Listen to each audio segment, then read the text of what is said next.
যাবে না, আবার 15-এর নিচে নামবে না সামারের জন্য। আবার সেটা যদি উইন্টার হয় তাহলে আপনি 25 পর্যন্ত দিতে পারবেন।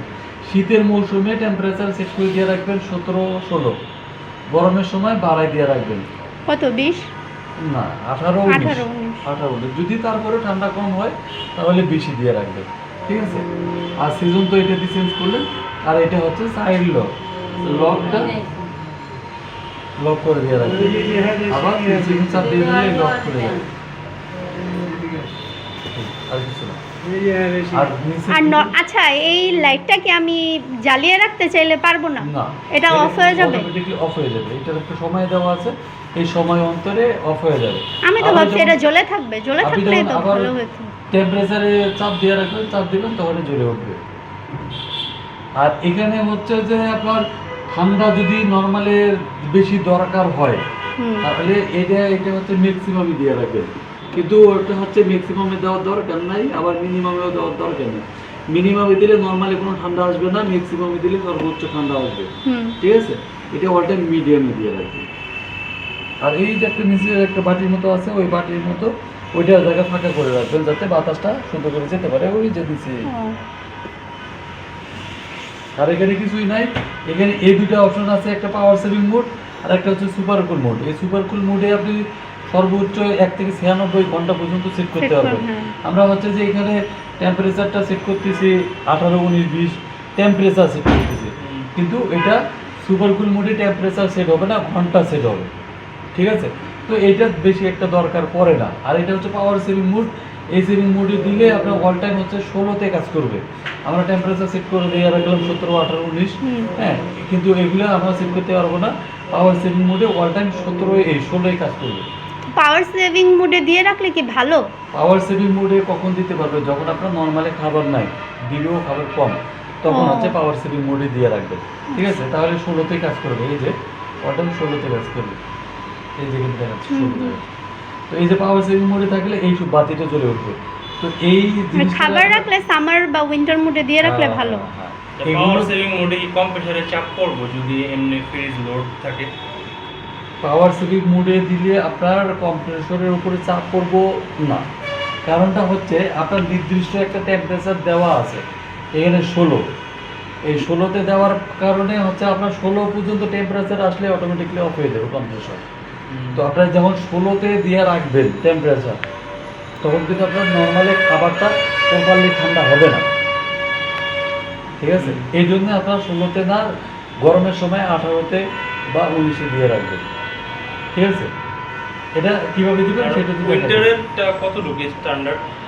উইন্টার হচ্ছে যে আপনার -15 থেকে 25 পর্যন্ত আপনি দিতে পারবেন, কিন্তু আপনি যখনই 20-এর উপরে যাবেন তখনই হচ্ছে যে নরমালি যে তো যত বাড়তে থাকবে আমার তো ঠান্ডার পরিমাণ বাড়বে। হ্যাঁ, মাইনাস দেখা যাচ্ছে যে আপনি যখন 20-এর উপরে যাবেন তখনই নরমালি যে খাবারগুলো রাখতেছেন, ফল রাখতেছেন বা যে কোনো কিছু রাখতেছেন, ওইটাও দেখা যাচ্ছে যে আইসে নয়, অনেক ঠান্ডা হয়ে যাওয়ার কারণে যদি আপেল রাখেন, আপেলের ভিতরে দেখা যাচ্ছে যে আইসের মতো হয়ে যাবে।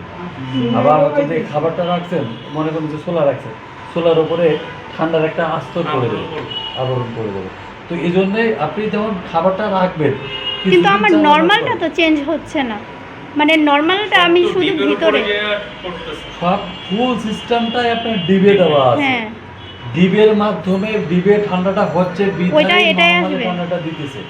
এটা কিভাবে দিতেছে? এই যে ছিদ্রটা আছে না, এই ছিদ্র দিয়ে আসতেছে। এটা আসার কারণটা হচ্ছে এখানে একটা ফ্যান আছে, মোটর আছে।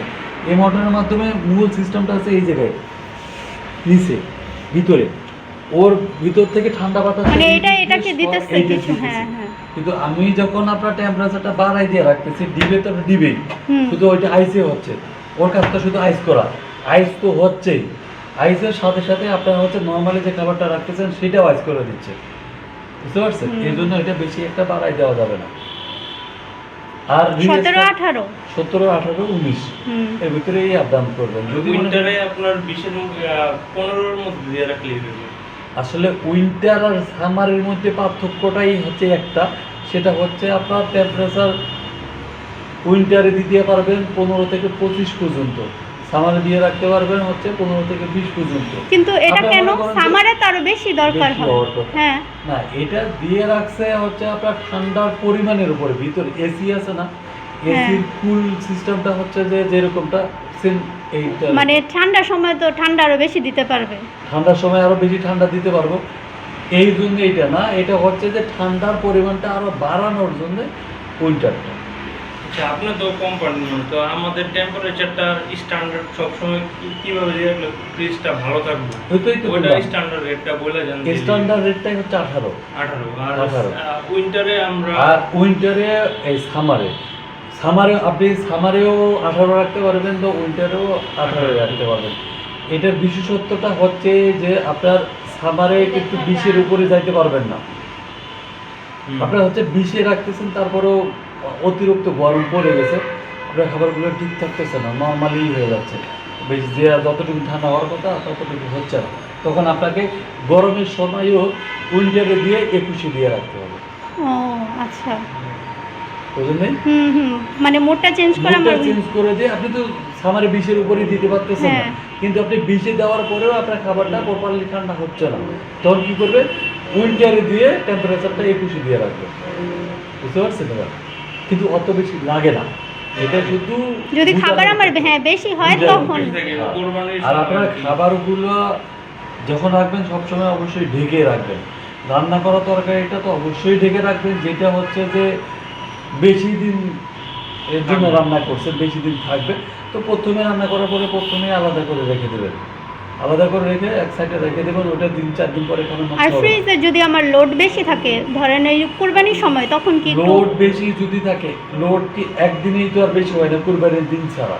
হ্যাঁ, কুরবানির দিন যখন আপনারা লোড দিতেছেন, তখন কি করবেন, ছোট ছোট টপলা করবেন, 1 ঘন্টা আগে মনে করুন যে 5-7 কেজি রাখলেন, আবার কিছু সময় পরে আবার 5-7 কেজি রাখবেন, এভাবে রাখবেন। তখন টেম্পারেচারটা কতটুকু? টেম্পারেচারটা যখন ওই যে উইন্টার মোডে না একটু বাড়ায় দিতে হবে, নিয়েছে আর একটু বাড়ায় দিয়ে রাখবেন।